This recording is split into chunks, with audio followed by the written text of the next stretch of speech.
Lang sa tulog, naghahanap ng sweets na matatamis. Correct. Bumabawi. Pero Okay, hindi healthy. pag-usapan natin ang mga pagkain na nakakadagdag at nakakabawas ng buhay. Okay, fish. Oo. Oily fish, maganda yan. Meron tayong kodigo dyan. 3 T's. Tuna, tamban, tilapia. What's tamban? Tamban are Ginagawang alam ko ano yun. daing pinangat. Tapos right. pwede nating isama dyan yung mga bangus. Kailangan isang fish 3 times a week. So, 3 times a week na Yes. fish. Oil of fish ang pinag-uusapan natin. Yes. Maganda yan sa katawan. Bakit maganda sa katawan ang oil of fish? Because of the omega-3. Omega-3 does what to the body? Oo. Maganda siya sa puso, pangpababa ng kolesterol, maganda sa brain, sa mga joints. Okay. Ito yung veggies.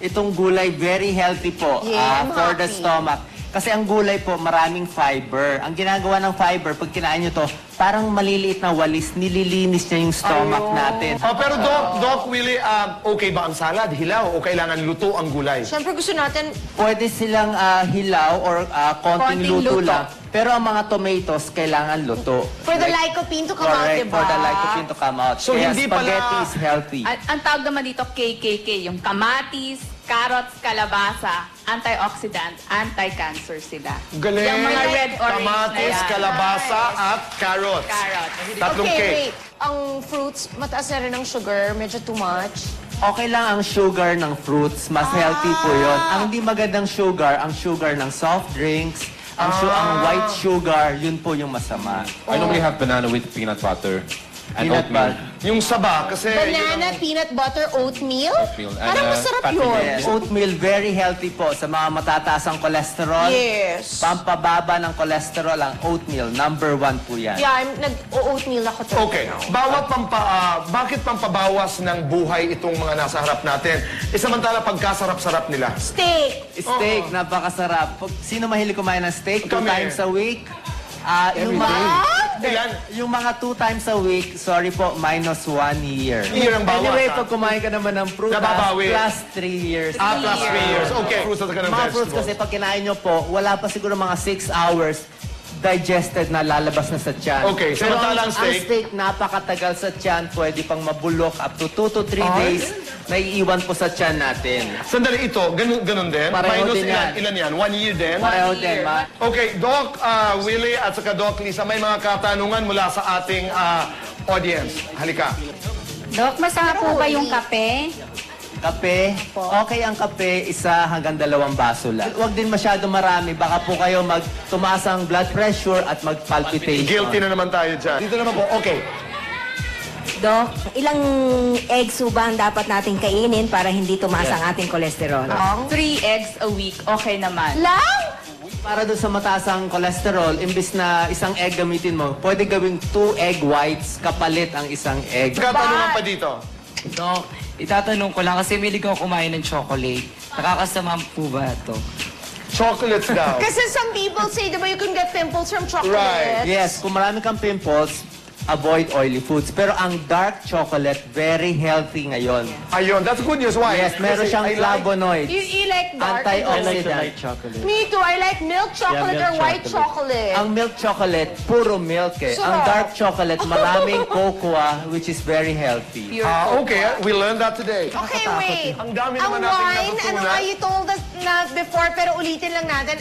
Up to ilan ang pwede sa wine? Ang wine, tamang-tama yan, half glass of red wine. Yung Tsaka nasa baso Half na glass yun. a day. a day. Hindi pwedeng mga 2 glasses, basta half. Ang health benefit ng gagaling sa flavonoids from the grapes. Ang Okay. mga alcoholic, malalaman natin mamaya, ay minus 4 years. You know, Minus 4 years. Naku, guys! Let's talk about smoking, puyat, at pag-inom. Bawas buhay ba yan sa pagbabalik ng Boy! And Chris!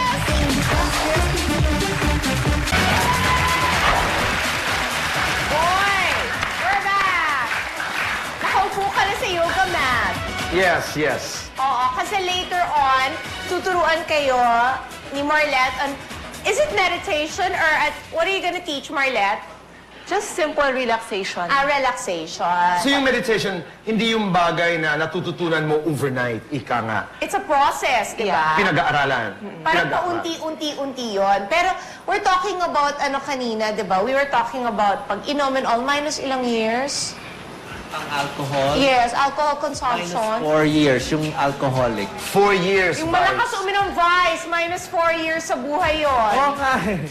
Tapos, ang smoking, Minus 4 years din. ay! Last ko na talaga to. Minus 4 years. Minus 8 years na sila. Oo, tapos, Tapos yung passive smoking, no? Minus 2 years. I praise God. Anong ibig sabihin ng- Diba? Wala na nagsusmoke in our presence. Anong ibig sabihin ng passive smoking para lamang Yes, maunawaan ang natin? problem kasi sa passive smoking, pag yung mga kasama mo naninigarilyo for 1 hour, para ka na rin nag-smoke ng 3 sticks kasi nalalanghap mo yung usok lahat. Tapos yung, kunyaring, constant na pagpupuyat, diba? That's so bad. Yes, kailangan din... Ideally, ilang hours ba talaga dapat ang tulog? tulog dapat 7 to 8 hours. Tsaka mas maganda yung tulog sa gabi. From 11 p.m. to 3 a.m., this is the time the liver functions na Ay! pinapabata time. Ang sobrang tulog ba masama? Kasi honestly, ako gusto ko talaga 9 or 10 hours. Ako rin. Tapos pag weekend, 12. Masarap.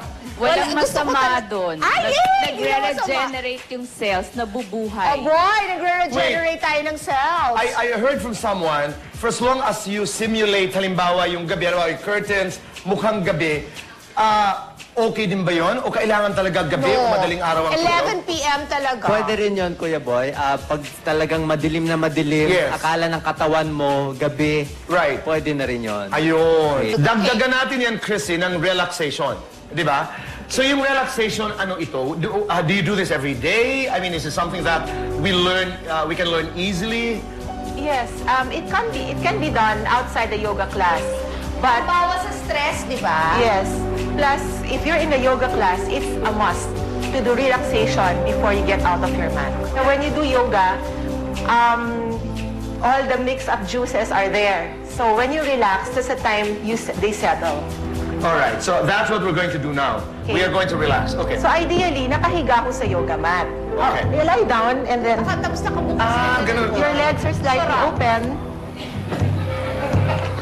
But for now, we'll do For now, all right. the Okay. seated relaxation pose. You Okay, can do sa it mga bahay. with your legs crossed. Okay, you can join us. All right. Or you could also... Yung ganito. If Stretch. kung uncomfortable ho kayo nakakross ang legs, pwede ho nakadiretso ang legs. Okay. Or kung nahirapan ho kayo na umupo sa floor, pwede rin sa chair or sa bench. Just make sure your back is straight, your chest is open, and then your head is right above your shoulders, and then gently close your eyes. And start focusing on your breath. Kailangan ba yung tunog na yun? Sarap, di ba? Inhale, Ay, may expand. music, boy. Ang sarap. Expand your chest and belly when you inhale. Relax them when you exhale. Just focus on the coming and going of your breath. Boy, Quiet mo your yung to mind. straighten your back. You're parang nakukuba ka ng konti. Straighten out. Actually, it's okay also to hold, to help it's straighten okay. the back. All right. Yes. Feel the rising and falling of your breath. Leave behind all your stress and worries. The only way you can relax your body is if you relax your mind. Yun lang, oh, parang open up your palms. Maganda yun. So, Rafi, nakakatulog. Sarap, di ba? Boy, di ba? Ano nafe-feel mo? So relaxing. Ito. Tapos yung paghinga mo gumaganda, yun ang na-realize ko, yun ang magandang naidulot ng pag-yoga sa buhay ko. Mas madaling huminga. Akala natin before, di ba, na breathing was so natural, but yung deep breathing talaga, na yung talagang oxygen na papasok mo sa katawan, na, in yoga nakakatulong talaga. O, look, boy, tinan mo si Marlette kung gaano ka-relax lang siya. I know. Okay. Parang cool lang. Di ba gusto natin pahabain ang mga buhay natin? They say na when you're in a healthy relationship and yung marriage, nakakahaba daw ng buhay yon. How many years ang nadadagdag ng happy love life? Alamin natin yan sa pagbabalik ng Boy! And Chris!